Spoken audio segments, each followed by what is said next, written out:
Steak and ale pie, a great British comfort food, perfect for a weekend treat.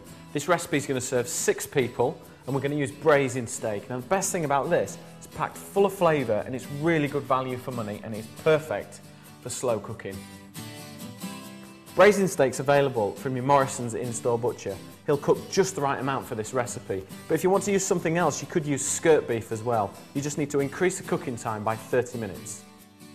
I've got my vegetables ready prepared here, so I'm going to start by cutting the steak into bite-sized pieces. Heat the oil in a flame-proof pan and then add the beef. Keep stirring the beef until it's browned off on all sides, because that's where you get all the flavour in the dish. Now we've got loads of colour on the beef, it's time to add the shallots and mushrooms and keep cooking for a further 5 minutes. I've cooked the beef for 5 minutes now and it's just ready to sprinkle in the flour and cook for a further 2 minutes until the flour's cooked out.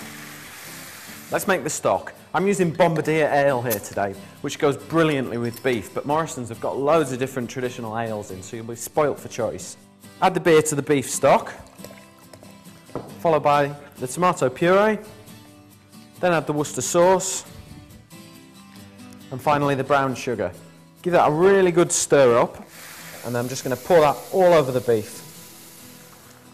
Give it a really good stir and keep cooking it for about 5 minutes.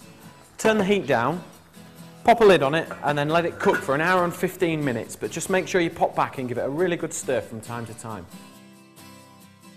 Roll out your puff pastry on a lightly floured work surface. You need 6 lids for your pies. I find the best way to do this is use the dish that you're going to serve the pie in, pop it down on the pastry and then cut all the way around the dish. Just leave a little bit either side to make sure you can crimp the pie shut later.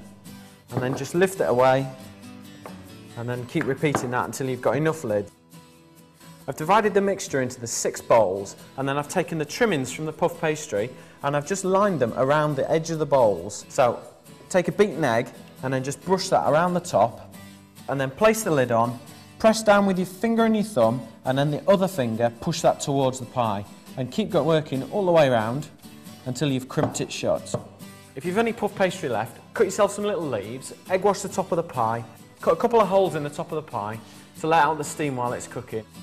Pop them into a preheated oven for 35 to 40 minutes until golden brown. This is how it looks when it's cooked. It smells fantastic. Served with out of the great autumn menu recipes, roasted butternut squash and creamy leeks.